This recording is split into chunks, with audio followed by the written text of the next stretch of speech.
नमस्कार दोस्तों। आज की स्टॉक लर्निंग हम लोग स्टार्ट करते हैं एक ऐसी कंपनी से जो कंपनी डायरेक्टली तो गवर्नमेंट की नहीं है।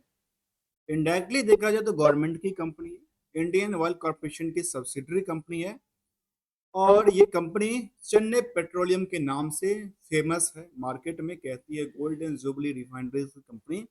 यहाँ पे इसकी नामकाज देखने को मिलती है। चलिए आज इसी स्टॉक के प्रति हम क्यों जानेंगे, उसके पीछे एक कारण है।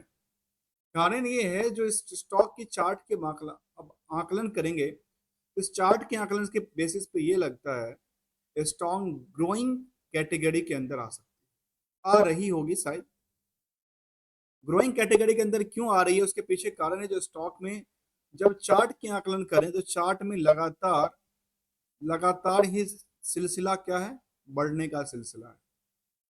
तो गिरना गिरना भी है तो वो 2-4% गिरती है लेकिन उससे सस्टेन करती है। और सबसे बड़ी बात पता है क्या है इस स्टॉक को लेकर के, जो इंडियन ऑयल कॉर्पोरेशन इसकी होल्डिंग कंपनी है। और इस कंपनी में अभी भी शेयर के पीछे की बात करूं तो भीड़ नहीं है। कहते हैं ना लोगों के पास जो भीड़ स्टॉक में कितना कहता है, कितना गुना का भीड़ है। भीड़ बिल्कुल ही नहीं है क्योंकि अर्निंग पर शेयर कहता है 168 रुपये का, जबकि फेस वैल्यू है 10 रुपये का। मतलब समझ में आती है करीब करीब 16 गुने से ज्यादा, 17 गुना मान लेते हैं नियर अबाउट। यदि 2 रुपए और ऊपर होता तो 17 गुना हो जाता। मैं 17 गुना कह दूं, 17 गुना का क्या है फेस वैल्यू से अर्निंग है। जब अर्निंग इतनी ज्यादा है तो इस मार्केट में इसके पीछे खरीदार कितने हैं पता है? केवल 5 गुने के खरीदार है। इन्वेस्टर की बात करूं जो कि 5 गुने हैं, अभी भी पूरा के पूरा दुकान खाली पड़ा हुआ है। क्योंकि बाकी जो कंपनियां हैं इसी सेक्टर की वहां पे करीब 11 लोगों की भीड़ है तो यहाँ पे 5 लोगों की भीड़ है। मतलब इससे अभी डबल का आंकड़ा किया जा सकता है जो कि करंट प्राइस ये कहता है। तो ये क्या 2000 के आंकड़न को टच कर सकता है? इसके लिए हमारे पास जवाब मिलेगा। उससे पहले हमें एक एक एस्पेक्ट को जानेंगे। तो क्या ये 2000 पहुंचने वाली है, पहुंच सकती है? जहां पे हायर टू हायर देखा जाए तो ये ना 1275 तक का हाई लगा करके 434 का बॉटम स्थिरता किया। इसके बारे में क्या कहती है? क्योंकि बुक वैल्यू इसका काफी स्ट्रॉन्ग पोजीशन में है जहां पे कहती है 577 रुपए का, और इंट्रेंसिक वैल्यू कहता है 1328 रुपए। इसके अलावा की बात करूं तो प्राइस टू बुक वैल्यू कितने के आसपास निकल रही है? केवल 1.3 टाइम्स के। मतलब अभी भी मार्केट में काफी, मतलब इस हिसाब से देखा जाए, इस हिसाब से देखा जाए, यहाँ के बेसिस पे देखा जाए, लगभग लगातार इसमें जंप का सिलसिला, इसीलिए ग्रोइंग स्टॉक की कैटेगरी में रखा है। अब आइए इसको जानते हैं थोड़ा सा और ओवरव्यू के तौर पे क्या कहती है। जहां पे ईपीएस को इम्पैक्ट करने वाली दो चीजें होती है जो कि बैलेंस शीट की फिगर है।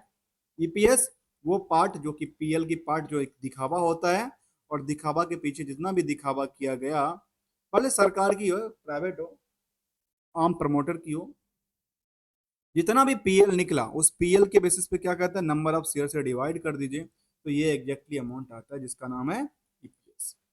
अब इसी चीज को दूसरा हम यहाँ पे पार्ट लेंगे जिसका नाम है बैलेंस शीट की वो पार्ट, जहां पे जानना जरूरी है आखिर ये है क्या। एक वो है जो कि अपने इंटरेस्ट की बर्डन की वजह से पीएल को ऊपर से दबाव डालता है जो आपने प्रॉफिट को कम करो कम करो कम करो। और एक वो पार्ट हो सकती है जो उधार सेल्स करके उधार सेल्स करके प्रॉफिट को बुक करने में हेल्प करता है। इसीलिए इन दोनों चीजों को लेकर के हम एक नया फॉर्मूला पे काम कर रहे हैं जिसका नाम है R2R। ये सुनिए मैंने R2R क्यों नाम दिया इसका। R2R के पीछे दो कारण है। पहला कारण रिस्क टू रिटर्न, आखिर इस स्टॉक में कितनी रिस्क बनी कितनी रिटर्न बना, जो कि एक आम तौर पे देखा जाता है। दूसरी जो बड़ा इंपॉर्टेंट रोल है वो है रिस्क टू रिकंसिलेशन को लेकर। आखिर इसका रिकंसिलेशन क्या कहता है, क्या चार्ट का आकलन क्या कहता है, क्या इनकी फंडामेंटल्स की जो पीएल है उसका आकलन क्या करता है, बैलेंस शीट क्या आकलन करता है। इन आपस में सबको हम क्या करने वाले हैं, एक मिक्सअप करेंगे। उसके बाद हमारे पास कंक्लूजन मिलेगा तो आखिर ये जो 2000 की प्राइसेस हैं, तो इसके बेसिस पे मैंने कहा, मैंने कुछ नहीं अपने आकलन किया है, वो वो क्या रीचेबल हैं। चलिए जहाँ पे आरओसी की बात करें 35% का, और आरओई की बात करें तो अभी 36% के आसपास का है, जबकि डिविडेंड का ट्रैक रिकॉर्ड बहुत बेहतरीन है, 5.92%। प्रोमोटर्स होल्डिंग, जिसमें गवर्नमेंट नहीं, गवर्नमेंट की सब कंपनी, जिसमें 67% की होल्डिंग लेके चलती है। और इतना ही नहीं, यदि इसको नंबर ऑफ शेयर की बात करें तो 15 करोड़ के आसपास की नंबर शेयर है, और मार्केट कैप कहता है करीब करीब 13,700 करोड़।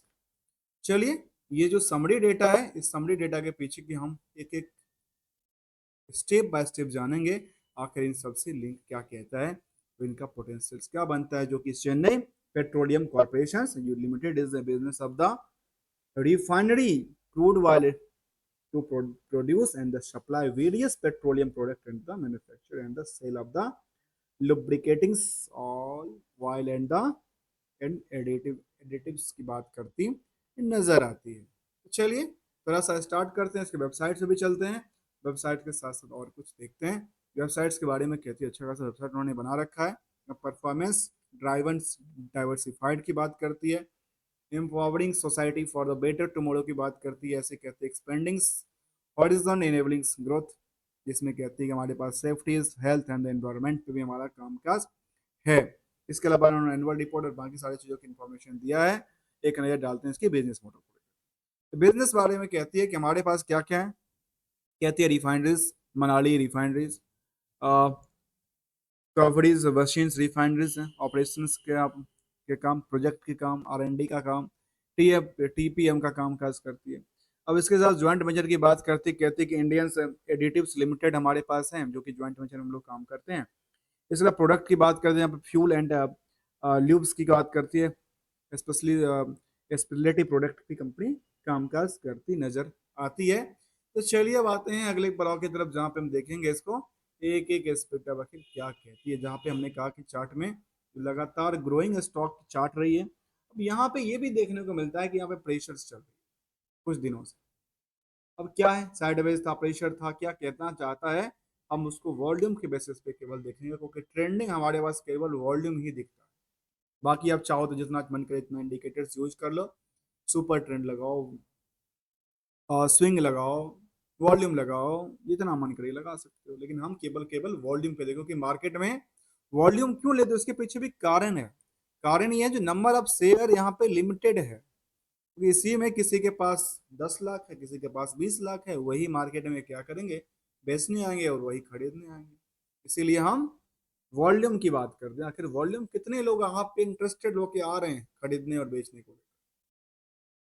तो चलिए यहाँ पे पीयर्स में देखा जाए तो पीयर्स में कहती है कि रिलायंस इंडस्ट्रीज, आईओसीएल, खुद बीपीसीएल, एचपीसीएल, एमआरपीएल और सीपीसीएल, सबका शॉर्ट फॉर्म नाम, और लास्ट इज गंधार बॉयज की बात। इन सभी कंपनियों में यदि अभी भीड़ की बात करें, किसके बेसिस पे, ईपीएस के बेसिस पे, तो सबसे ज्यादा भीड़ किसी कंपनी में बनी है तो उसका नाम है रिलायंस इंडस्ट्री। इसीलिए इसकी प्राइस आसमान को छूती नजर आती है। जबकि जो इंडियन ऑयल कॉर्पोरेशन हो, बीपीसीएल हो, एचपीसीएल हो, एमआरपीएल, इन सब की यदि बात करें तो इन सब में भीड़ काफी कम है। जिसमें सबसे कम भीड़ की बात करें तो अभी निकल के आती है सीपीसीएल, जिसका नाम है चेन्नई पेट्रोलियम। तो चलिए इसको थोड़ा सा और समझते हैं डीपली की तरफ, और जाते हैं रिजल्ट की। रिजल्ट के साथ इसके बारे में क्या कहना चाहते हैं। तो रिजल्ट के बारे में देखा जाए, कंसोलिडेटेड डेटा हमने कैप्चर किया, और कंसोलिडेटेड डेटा में इस कंपनी के नीचे जितने भी कंपनी है, ज्वाइंट वेंचर हैं, चाहे इनकी सब्सिडरी कंपनी है, उनके सब, इन सभी के डेटा को हमने एक ही बार कलेक्ट कर लिया।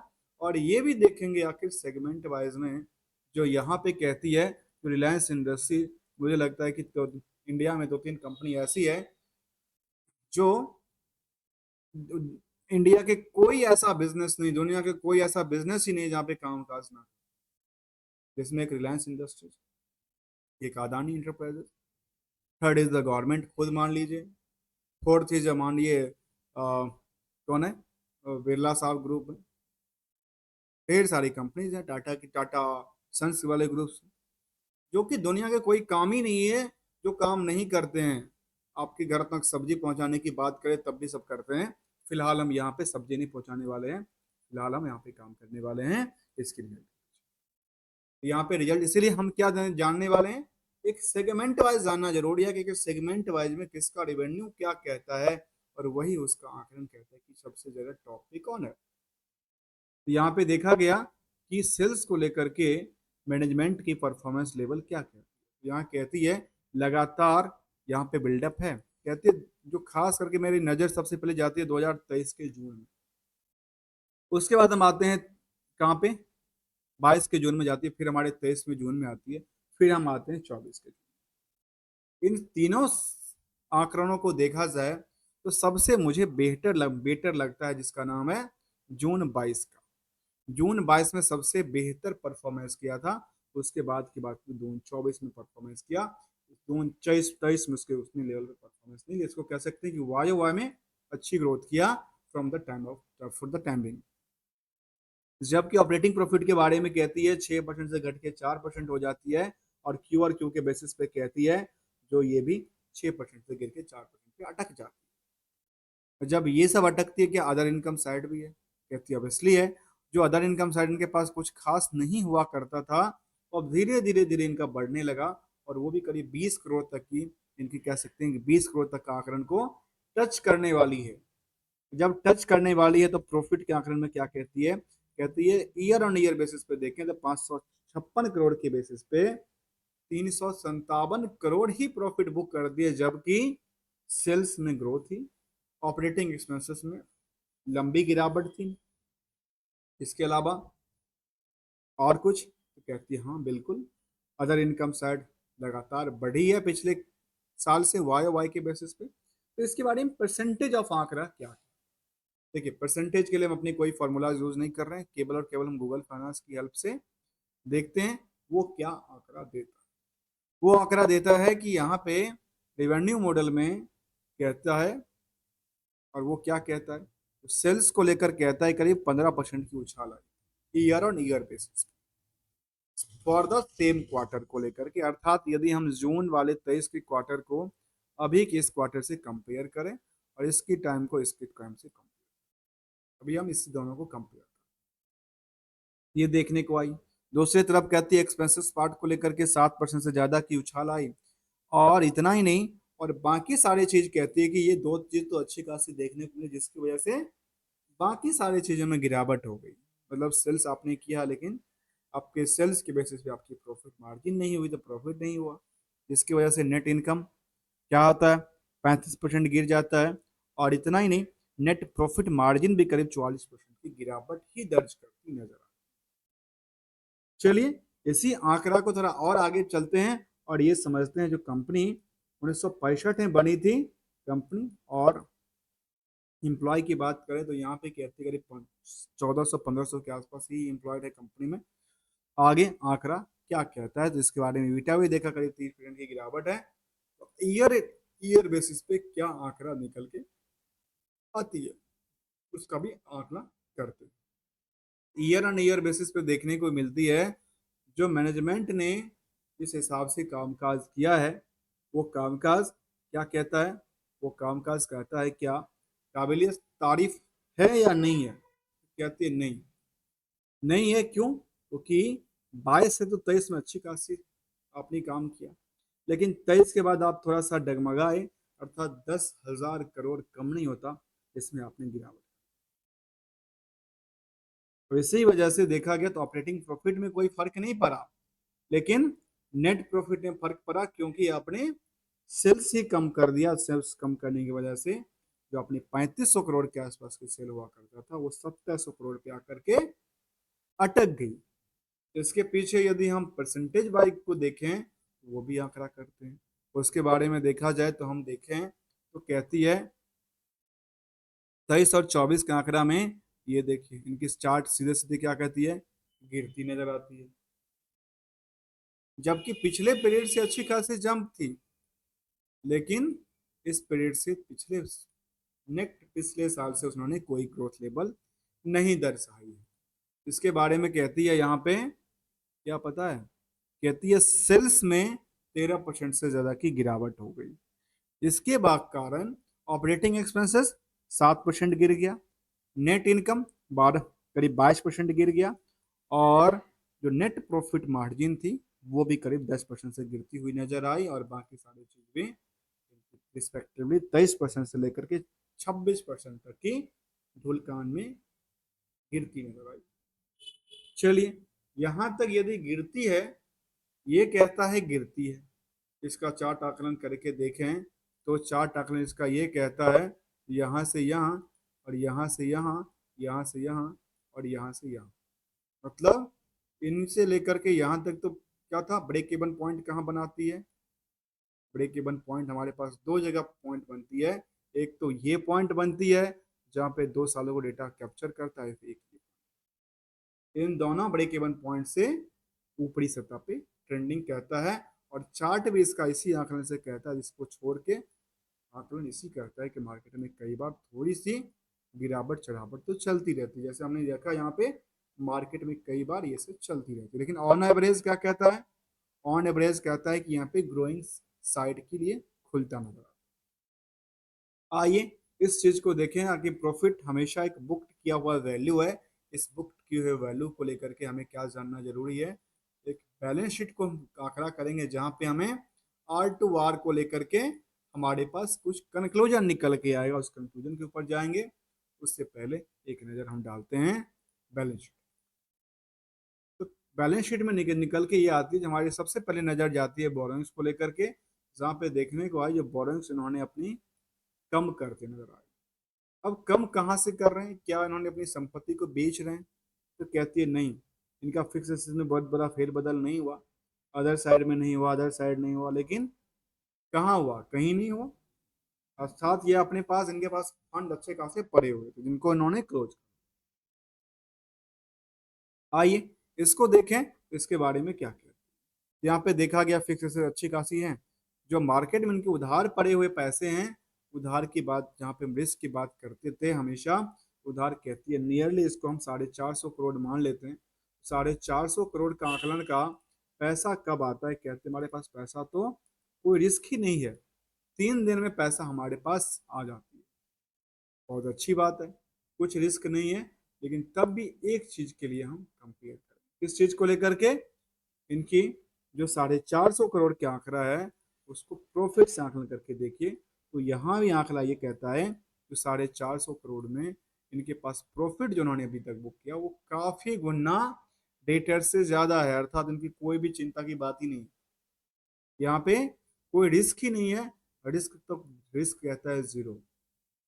अब सोचिए, जहां पे एक तो कंपनी डेट्स को क्या कर रही है? रिड्यूस कर रही है, दूसरी तरफ क्या कर रही है? रिस्क फ्री कर रही है। इसका अवलोकन तो करना चाहिए ना। अब अवलोकन करना चाहिए तो बैलेंस शीट के फिगर पे हम नजर डालिए, और वो क्या कहता है उस पर एक नजर सोचते। सोचने वाली बात यह है, जो 23 और 24 का आकलन करके देखें, चाहे वो नेट इस चीज को लेकर के एसेट्स और लायबिलिटी को लेकर के हो, तो यहाँ पे शॉर्ट टर्म कैश वाले पार्ट को छोड़ के देखा है तो 14% के एसेट्स जंप करती है, तो लायबिलिटी में कुछ भी चेंज नहीं, मतलब थोड़ा सा हल्का न्यूट्रल नजर आता है, मतलब इनकी एसेट्स की वैल्यूएशंस एसेट्स और इनकी बिल्डअप होती नजर आई है। ये इनके लिए थोड़ा सा अच्छी बात, अच्छी संकेत देता नजर आता है। आइए इसी चीज को जरा हम और पॉइंटर्स करें और समझें तो आखिर क्या कहता है, चाहे चार्ट में आप स्टैंडअलोन डेटा की तरफ देखें या कंसोलिडेटेड डेटा की तरफ देखें। यहाँ पे जिस तरह से चार्ट वहां पे था, ऐसे चार्ट यहाँ से लेकर के इस रफ्तार में इधर चली जाती है, तो नेटवर्थ इनके पास काफी कम है। नेटवर्थ के बेसिस पे जो रिवेन्यू है वो काफी इनक्रेडिबल्स है, और प्रॉफिट के पार्ट काफी कम परसेंटेज देखने को मिला है, लेकिन ईयर एंड ईयर बेसिस पे ठीक ठाक करने को दिखती है। अब आते हैं इसी चीज को एक नज़र हम अपनी बीएससी पोर्टल पे देखें आखिर इसके बारे में।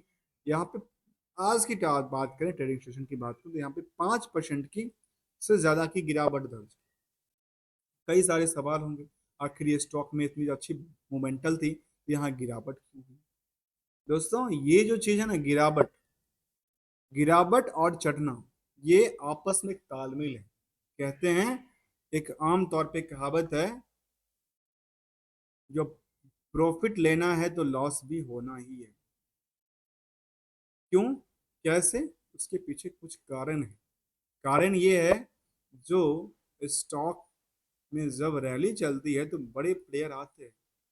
जब तक आप इसको कट नहीं करोगे, कट नहीं करोगे, कट नहीं करोगे, किसी भी टाइम फ्रेम की बात करें, आप जिस भी टाइम फ्रेम की बात करें, रखें, तो आपके बैंक में पैसे नहीं आएंगे। वो तो फिर आपके बैंक पोर्टफोलियो में दिखेगा, और दिखेगा तो क्या दिखेगा, कभी दिखेगा ये ऊपर चला गया 20%, कभी कहता है 10% नीचे चला गया।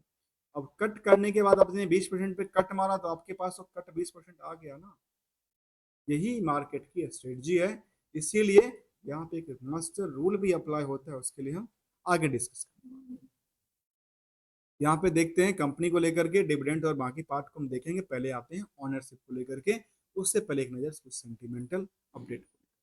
तो सेंटिमेंटल अपडेट यहाँ पे आती है कि यहाँ पे एक डायरेक्टर से नॉन एजुकेटेड डायरेक्टर को इन्होंने डिज़ाइन किया है, क्रिएशन किया है। इसके अलावा कुछ ऐसा लेटेस्ट अपडेट नहीं था इसको लेकर के। हाँ, इस पर एक लेटेस्ट अपडेट 22 को आया था, जिसपे BSE NSE ने इसके ऊपर पेनल्टी लगाया था। और जब पेनल्टी लगाया था, इसके बारे में कुछ नज़र डालते हैं। आखिर पेनल्टी है, इस सरकार की कंपनी, इन्होंने क्या रिप्लाई फाइल दिया, इस पे आपको शायद हंसी आ सकती है। और यह हंसी क्या आ सकती है, आप खुद ही इसको देखिए। कहती है, पर्सनल जो सेक्शन जो कि 30 रेगुलेशंस के अंदर सेक्शन रेगुलेशंस हैं, उसके हिसाब से कहती है, जो कि notice the Chennai petroleum corporation, जो कि 22 अगस्त को उनके पास आया था, रिस्पेक्टली द BSE द किस चीज के लिए, government company and power to appoint director including independent director vest with the किसके साथ, ministry of petroleums and energy, government of India. Hence, the non-appointment of the independent director, including the women's independent director on the board during the quarter। और इस बड़ी बड़ी सारी बातें कहा। फिर कहते कि हमारे पास कुछ है नहीं, आपने जो NSE BSE ने आपने जो पेनल्टी लगाया, जो भी पेनल्टी लगाया होगा, वो पेनल्टी के लिए हम कुछ नहीं कर पाएंगे, क्योंकि हमारे पास हमने कुछ ऐसा किया ही नहीं। ये गवर्नमेंट की बात है, और गवर्नमेंट इसके ऊपर अपना काम करेगी, और गवर्नमेंट से आप बात कर लेना। ऐसी बात कहती है तो काफी हंसी आती है। क्यों, कंपनी ने क्या किया था, इंडिपेंडेंट डायरेक्टर अपॉइंट करना था, वो नहीं किया। उन्होंने ऊपर भेजा होगा मैनेजमेंट ने, लेकिन ऊपर से अप्रूवल ही नहीं आया, तो क्या करना। तो जो पेनल्टी था वो कहती है, would like to inform that the company has received the similar notice from the BSE and NSE in the past, imposing fine, and the application for the waiver request from the company was filed with the exchange on the BSE and NSE। और क्या दिया, जो penalty आपने लगाया ना, वो wave कर लीजिए, हमारे पास कुछ है नहीं, हमारे हाथ में नहीं है, ये तो ऊपर वाले के हाथ में है। बस ये हो गया काम खत्म, और ये इन्होंने अपडेट किया। चलिए, इसी आंकड़ा को हम आगे करते हुए जानते हैं। और यहाँ पे सीधा सीधा कंपनी कहती है, जो government of India under enterprises and the group company of the IOCL, इसका ग्रुप कंपनी IOCL की लिस्ट में आती है। अब आते हैं इस सिलसिले को थोड़ा सा और पॉइंटेड लेते हैं इन्वेस्टर को लेकर के, उसके बाद हम आएंगे अगले कड़ी में, जहाँ पे हम वो भी डिस्कस करने वाले हैं आखिर इनके पीछे जो प्राइसिंग है, जो मोमेंटल है, जो ग्रोइंग लेवल है, वो क्या दर्शाता नजर आता है। तो देखिए, प्रमोटर्स होल्डिंग और रेस्ट चीजें पब्लिक, आपस की तालमेल तो यही कहती है। जो यहाँ पे प्रमोटर के अलावा, प्रमोटर में जो कि खास कर गवर्नमेंट्स और गवर्नमेंट की कंपनियां, और एक कंपनियां और है, एफआई कुछ है नहीं, एफआई की पोजीशन है नहीं, डीआई की पोजीशन है नहीं, केवल और केवल पब्लिक की बात कहती है, जहाँ पे 16% की पब्लिक होल्डिंग है। उस पब्लिक होल्डिंग में 16% में कोई नाम कहते, एक नाम निकल के आता है, डॉली खन्ना जी, जो कि आप यदि इनको सर्च करेंगे तो इनका नाम आता है सुपर इन्वेस्टर के अंदर। सुपर इन्वेस्टर्स के तौर पे ये बड़े इन्वेस्टर के तौर पे काम काज करते हैं। जबकि इनके आप देखें हिस्टोरिकल डेटा, सर ढेर सारे कंपनी में इन्होंने होल्डिंग किया होगा, जहाँ पे लिस्ट निकल के आती है, कंट्रोल प्रिंट प्रिंट से लेकर के, और कंपनी के लिस्ट आप काउंट करते करते थक जाएंगे, जब यहाँ पे इनके पास पोजीशन देखने को मिलती है। अब आते हैं इसी चीज को थोड़ा और करते हैं, समझते हैं, जहाँ पे आखिर यहाँ पे इंटरेस्ट क्या था, और इंटरेस्ट अभी तक डेवलप कितना परसेंट हुआ है, वो देखिए। अभी तक क्या लगा, जो निवेशक यहाँ पे हैं, निवेशक की लिस्ट की बात कर रहा हूँ मैं, कोई ट्रेडर की बात नहीं कर रहा हूँ, निवेशक की लिस्ट की बात कर रहा हूँ। निवेश और ट्रेड दोनों में आपस में बहुत डिफरेंस है। इसके लिए आप मेरी डिटेल्ड वीडियो पर जाकर देखें। अब आते हैं, कहते हैं इसको, यहाँ पे क्या लगा, लगातार बढ़ी है, इंटरेस्ट धीरे धीरे करके बढ़ रही है और नए प्लेयर मार्केट में आ रहे हैं। तब भी मार्केट अभी भी क्या कहती है, इसके मार्केट अभी भी पूरे के पूरे दुकान खाली है, जहाँ पे बाकी कंपनियों में भीड़ लगी हुई है। अब आती है सवाल, क्या दोस्त 2000 का आंकड़ा को टच कर पाएगी? यदि ग्रोइंग स्टॉक है, इनकी पोटेंशियल्स ठीक है, बाकी सारी चीज देखने को अच्छी मिल रही है, जबकि यहाँ पे एनालिसिस ये कहती है कि रिड्यूसिंग डेट्स, डेट्स को कम करती नजर आती है।